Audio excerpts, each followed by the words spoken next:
श्रीराम. सर्व श्रोत्यांना प्रेमपूर्वक नमस्कार.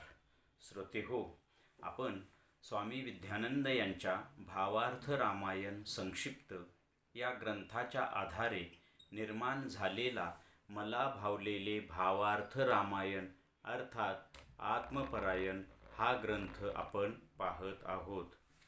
आज युद्धकांडातील अध्याय 48वा श्रीरामांचे क्रोध शमन. ओम श्रीराम. हनुमंत व भरत यांचा दिव्य असा सत्संग झाला आहे. त्यामध्ये हनुमंतांनी पूर्वसुरींच्या काही कथाही सांगितल्या.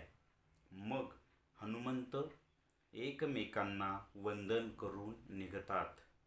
तिकडे श्रीराम प्रभू चिंतित आहे, कारण हनुमंत अजून आलेले नाहीत व सूर्योदयाला अगदी थोडाच वेळ राहिलेला आहे व एवढीच आपल्याकडे संधी आहे. त्यामुळे त्यांचं मन क्रोध, चिंता व उद्वेगाने भरून गेले आहे. साधकाच्या दृष्टीने पाहू. साधकाच्या आध्यात्मिक प्रवासामध्ये ते दिव्य प्रेम म्हणजेच भरत व त्या प्राणाचा म्हणजेच हनुमंतांचा दिव्य असा सत्संग झालेला आहे.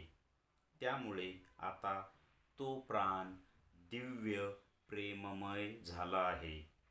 मग त्या प्राणाला आपल्या सद्गुरु कार्यांचे स्मरण होते व तो ऊर्ध्वझेप घेतो.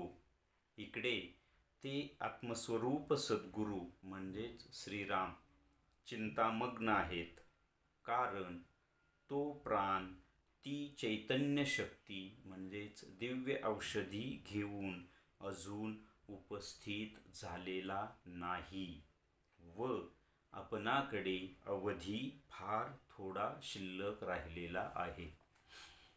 आता आपण याचं थोडक्यात सार पाहण्याचा प्रयत्न करूया. आपण मागच्या भागात पाहिलं की हनुमंत आणि भरत यांचा दिव्य असा सत्संग झालेला आहे. हनुमंत तो लखलखणारा द्रोणागिरी पर्वत घेऊन लंकेकडे प्रयाण करत असताना रात्रीचा तो दिव्य प्रकाश पाहिल्यामुळे भरताला वाटतं की हे अयोध्येवर संकट आहे, आणि मग भरत एकाच बाणाने हनुमंतासह तो पर्वत खाली उतरवतात. आणि खाली उतरवल्यानंतर सगळ्या त्यांना माहीत म्हणजे सगळं हनुमंत सगळी कथा सांगतात. भरतही श्रीराम जन्मांची त्यांची कथा सांगतो आणि त्यानंतर त्यांचा दिव्य प्रेमाचा असा सत्संग होतो. त्या सत्संगाविषयी सुद्धा आपण मागच्या भागात फार पाहिले की दोन साधकांचा, दोन संतांचा, दोन ईश्वरीय व्यक्तींचा सत्संग झाल्यानंतर काय होतं, त्या सत्संगातून ते सत्संगाचे जे दिव्य क्षण असतात त्यांना काय म्हणतात, त्यांना देवदुर्लभ क्षण. देवांना तो सुद्धा असे क्षण प्राप्त होत नाही. असे क्षण साधकांना, संतांना, इथल्या या पृथ्वी तलावरील भक्तांना प्राप्त होतात. आणि आपण ते दिव्य सत्संगाचे क्षण प्राप्त करून घेतो का, हा प्रश्न ज्याने त्याने विचारावं. कारण ही संधी स्वर्गात किंवा वर नाही. अशा दिव्य सत्संगाच्या संधी इथे या पृथ्वी तलावर आहे, आणि ते संत, सज्जन, साधक सोडत नाहीत. मात्र जे सोडतात ते करंटेच म्हणावे लागतील. तर असा दिव्य सत्संग त्यांचा झालेला आहे. त्यानंतर मग हनुमंत इकडे लंकेकडे प्रयाण करतात. इकडे लंकेमध्ये अशी परिस्थिती आहे की आता म्हणजे झुंजूमुंजू झाले, पहाट होऊन गेली, सूर्योदय व्हायला आत्ता अतिशय थोडा वेळ शिल्लक राहिला आहे आणि हनुमंत तर अजून आले नाहीत. श्रीरामांना क्रोध निर्माण होतो, ते उद्विग्न होतात, चिंता, काळजी. जर हनुमंत आत्ता वेळेवर नाही पोचला आणि आत्ता जर सूर्योदय झाला तर लक्ष्मण गतप्राण होणार ह्या काळजीने श्रीराम क्रोधाविष्ट होतात. परंतु तेवढ्यात तिथे हनुमंत पोहोचतात. तर आता ही कथा झाली साधकाच्या दृष्टीने, साधकाच्या अंतरंगामध्ये.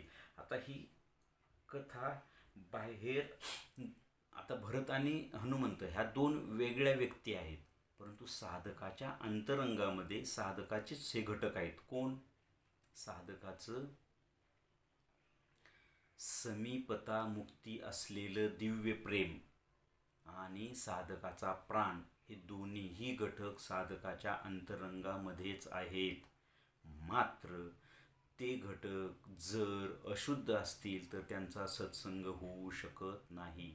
मात्र दिव्य प्रेम या अवस्थेला किंवा समीपता मुक्ती अवस्थेला जे प्रेम जातं ते प्रेम, आणि जो प्राण चैतन्यमय शुद्धातिशुद्ध ऊर्ध्वझेप घेऊन आत्म्याचा साक्षात्कार करून घेतलेला, आत्म्याशी एकरूप झालेला, चैतन्यमय झालेला, सामर्थ्यवान झालेला, बळकट झालेला, अशाच प्राणाचा आणि अशाच दिव्य प्रेमाच्या माझ्या आतमध्ये सत्संग होऊ शकतो, अन्यथा नाही.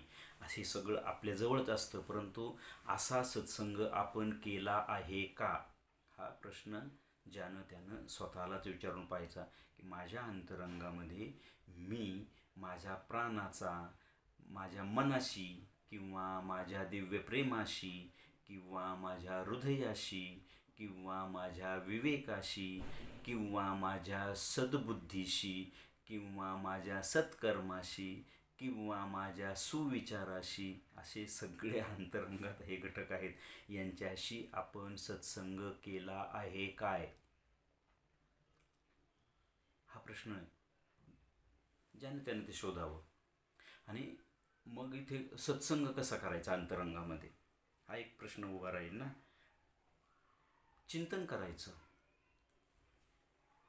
समजा एखादं आध्यात्मिक वाक्य, तत्वमसी हे जे 4 महावाक्य आहे, किंवा एखाद्या संतांचा अभंग, एखाद्या संतांचं वाक्य किंवा सद्गुरूंचं वाक्य किंवा सद्गुरूंनी दिलेला मंत्र, सद्गुरूंनी दिलेली साधना, असा कुठलाही विषय घ्यायचा आणि मी माझ्या बुद्धीने मनाला प्रश्न विचारायचे, मनाने प्राणाला प्रश्न विचारायचे, प्राणाने विवेकाला प्रश्न विचारायचे, विवेकाने हृदयाला प्रश्न विचारायचे, सत्कर्माला. म्हणजे असा सत्संग कुणीही नसताना माझा मी माझ्या अंतरंगामध्ये करू शकतो.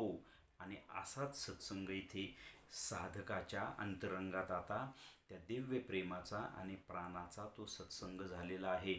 मात्र त्या सत्संगात इतकंही मशगूल व्हायचं नाही की मला माझ्या ईश्वराचं, मला माझ्या सद्गुरूंचं कार्य करायचं आहे, याचं भान हरपून जातं. आणि तीच अवस्था इथे कथेमध्ये भरताची आणि हनुमंताची झाली. सूर्य आता उदय होतोय थोड्या वेळात, इतक्यापर्यंत त्यांचा त्या सत्संग झाला. कारण सत्संगच असतो तो, रात्र रात्र सत्संग चालतात. म्हणजे पहा, तुम्ही जर कोणी अनुभव घेत असाल की जर समजा अचानक झोपेमध्ये जाग आली आणि एखादा सद्गुरूंचा विचार किंवा एखादा आध्यात्मिक विचार आला, तर त्या विचारात रात्र रात्र सत्संग अंतरंगामध्ये घडतो. किंवा बाह्य अंगाने काही चांगले सज्जन साधक श्रेष्ठ दर्जाचे एकत्र आले, तर त्यांचाही रात्र रात्रभर सत्संग चालतो. तर असा सत्संग अंतरंगामध्ये चालू झाल्यानंतर ईश्वरी कार्याचं भान हरपून जातं. आणि तेच इथे झाले. इथे हे प्राण ते दिव्य चैतन्य घेऊन आलेलं आहे दिव्य मनासाठी, परंतु खूप त्या सत्संगामध्ये त्यांचा वेळ जातो, त्याचं भान येतं आणि मग तो प्राण ऊर्ध्वझेप घेतो आणि कुठे निघतो तो, तर आत्मस्वरूप सद्गुरूंच्या समोर जायला निघतो. मात्र इकडे आत्मस्वरूप सद्गुरू उद्विग्न आहेत, चिंतामग्न आहेत. कारण सद्गुरूंचं शिष्याकडे अतिशय बारीक लक्ष असतं, सतत अखंड लक्ष असतं. आणि विशेष करून त्या शिष्यांकडं जे सद्गुरूच्या कार्यात मग्न असतात, ज्यांना सद्गुरूंचं कार्य पुढं चालवायचं असतं, अशा शिष्यांच्या बाबतीत तर सद्गुरूचं अखंड लक्ष असतं. कारण ते शिष्य कुठे बाजूला गेले नाही पाहिजेत. बाजूला म्हणजे त्यांच्या देहाजवळ नव्हे, तर अध्यात्म रस्त्यावरून घसरले नाही पाहिजेत. याकरता सद्गुरूंचं शिष्याकडे बारीक लक्ष असतं. याच्याविषयी मी थोडक्यात एक गोष्ट सांगतो. स्वामी रामकृष्ण परमहंस हे दक्षिणेश्वरमध्ये असायचे आणि स्वामी विवेकानंद हे कलकत्त्यामध्ये राहायचे. त्यांचं पूर्वीचं स्वामी विवेकानंद हे नाव स्वामी रामकृष्ण परमहंसांनी त्यांना दिलेली मुद्रा थोडक्यात आहे ती. त्यांचं नाव नरेंद्र होतं. तर ते जेव्हा सुरुवातीला स्वामी रामकृष्ण परमहंसांकडे यायचे, त्यांची अनुग्रहित वगैरे झाली आणि त्यानंतर स्वामी विवेकानंदांची म्हणजेच नरेंद्रची घरची आर्थिक परिस्थिती खूप श्रीमंत होते ते. परंतु इकडे ते आल्यानंतर हळूहळू त्यांचे वडील वारले. त्यानंतर कमावतं कोणी नाही आणि त्यांची अतिशय भयंकर बिकट गरिबी आली त्यांची. असे काही दिवस आले की त्यांना एक दिवसाचं खायचे सुद्धा त्यांचे वांधे निर्माण झाले. आणि अशा परिस्थितीमध्ये ते इकडे पण जोडले गेले अध्यात्माला सुद्धा. आता त्यांच्यापुढे असा प्रश्न पडायचा की घरची लोक उपाशी आहेत, त्यांच्यासाठी काही करावं का स्वामी रामकृष्ण परमहंसाकडे जाऊन साधना करावी. अशा विवंचनेत त्यांचे काही दिवस चालले होते आणि एक दिवशी ते स्वामी रामकृष्ण परमहंसाकडे आले नाहीत. आणि त्या चिंतेमध्ये, त्या टेन्शनमध्ये त्यांनी काही मद्य वगैरे असं काही घेतलं नरेंद्रने आणि हे त्यांच्या गुरुबंधूंना माहिती झालं. आणि मग स्वामी रामकृष्ण परमहंस त्या गुरुबंधूंकडे विचारणा करत होते की अरे आज नरेंद्र का आला नाही. म्हणजे सद्गुरूंचं शिष्याकडे बारीक लक्ष असतं. काही वेळाने नरेंद्र तिथं येऊन पोहोचला. तेव्हा ते त्यांचे बाकीचे शिष्य सांगू लागले की स्वामी ह्यांना तुमच्याजवळ येऊ देऊ नका, कारण आज नरेंद्रने जे पिऊ नये ते पिले, जे खाऊ नये ते खाल्ले. तेव्हा स्वामींनी उत्तर दिलं, नरेंद्रने काहीही खाल्लं, काहीही पिलं तरी त्याच्यावर कसलाही परिणाम होणार नाही, कारण तो कोण आहे हे मला चांगलं माहिती आहे. म्हणजे सद्गुरूंचा अशा शिष्यावर किती प्रचंड विश्वास असतो आणि त्याच्यामध्ये ते ओततात. अशा शिष्यांची सद्गुरू सतत काळजी घेत राहतात, चिंता करत राहतात. इथे कथेमध्ये श्रीराम हनुमंतांना उशीर होतोय म्हणून चिंतामग्न आहेत. मात्र हनुमंत काय आहे हे श्रीरामांना पक्क माहिती आहे, तरीही हनुमंतांची त्यांना चिंता आहे. कारण इकडे लक्ष्मणासाठी त्यांना हनुमंताची चिंता आहे. आणि अशा शिष्यांची सद्गुरू नेहमी चिंता करतात. साधकाच्या दृष्टीने आत्मस्वरूप सद्गुरूंना त्या प्राणाची चिंता आहे, कारण प्राण कुठे घसरू नये. आपल्या बाबतीत नीट लक्षात घ्या, आता ही त्यांच्या बाबतीतली कथा झाली, माझ्या तुमच्या बाबतीतली काय. कारण प्राण हा मनापेक्षा लगेच घसरतो. प्राणातून भावना निर्माण होते, भावनेतून विकार निर्माण होतात, विकारातनं वासना निर्माण होतात आणि साधक पथभ्रष्ट होऊ शकतो. म्हणून सद्गुरूला साधकाच्या मनावर आणि प्राणावर सतत बारीक लक्ष द्यावं लागतं.